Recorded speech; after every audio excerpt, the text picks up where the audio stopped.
Besides providing light as cool white or with a rose-toned color, fluorescent tubing is also known as being a very low energy consumer, which is probably why we find it in so many homes, factories, and offices.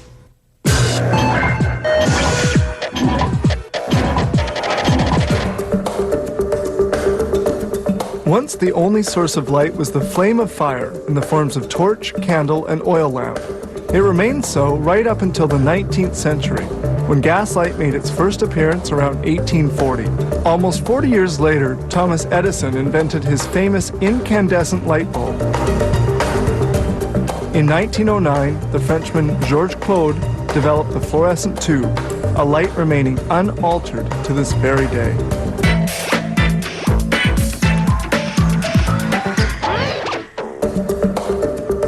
Did you know that mercury permits us to see in the dark? The production of fluorescent lamps is highly complex. The fabrication process starts with glass tubes that have been meticulously cleaned with warm water to remove dirt and impurities.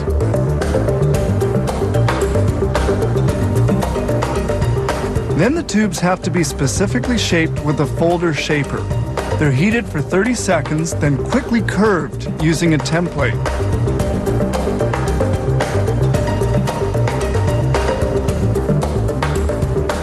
This automated machine can bend 14 tubes a minute.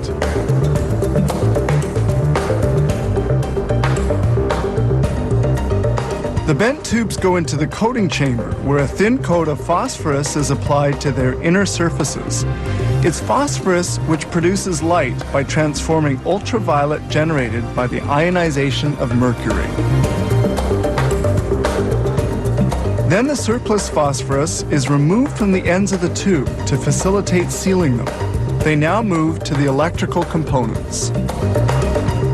The cathode mount is made in this auto mount. Here they make the wire carrying current from the mount.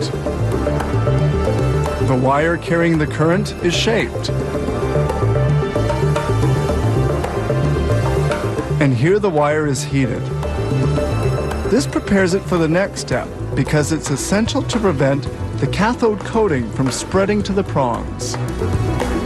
The filaments are inserted into their mounts. The emissive substance plays a crucial role. When heated, it emits electrons which participate in producing light. The emissive substance is actually this liquid, and the wiring mount is transferred from the auto mount to the sealing machine. At this stage, the wiring mount and the glass tube are finally joined. Sealing is done at a very high temperature.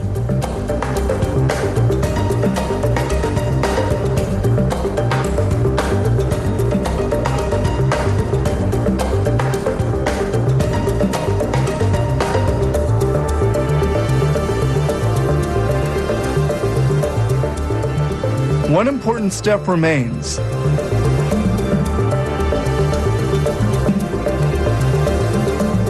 This is where the glass tube is emptied of air and filled with gas.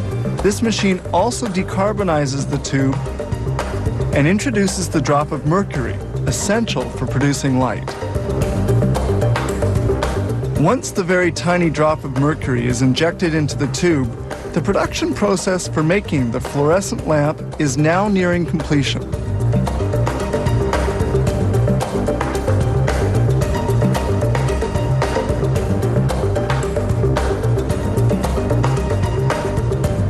But one step still remains. This threader positions the wires for insertion of the tube cap, which serves to establish electrical contact. The tube cap is placed into position in preparation for sealing. The cap must not only be securely attached, but also installed in a watertight way to eliminate any risk of leaking. The capper permanently seals the cap onto the tube, and it's all finished.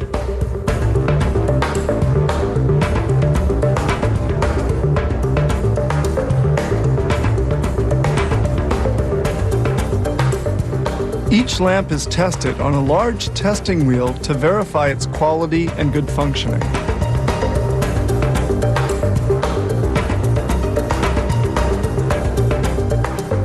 And once the meticulous inspection is over, the fluorescent lamps are carried to the packaging department.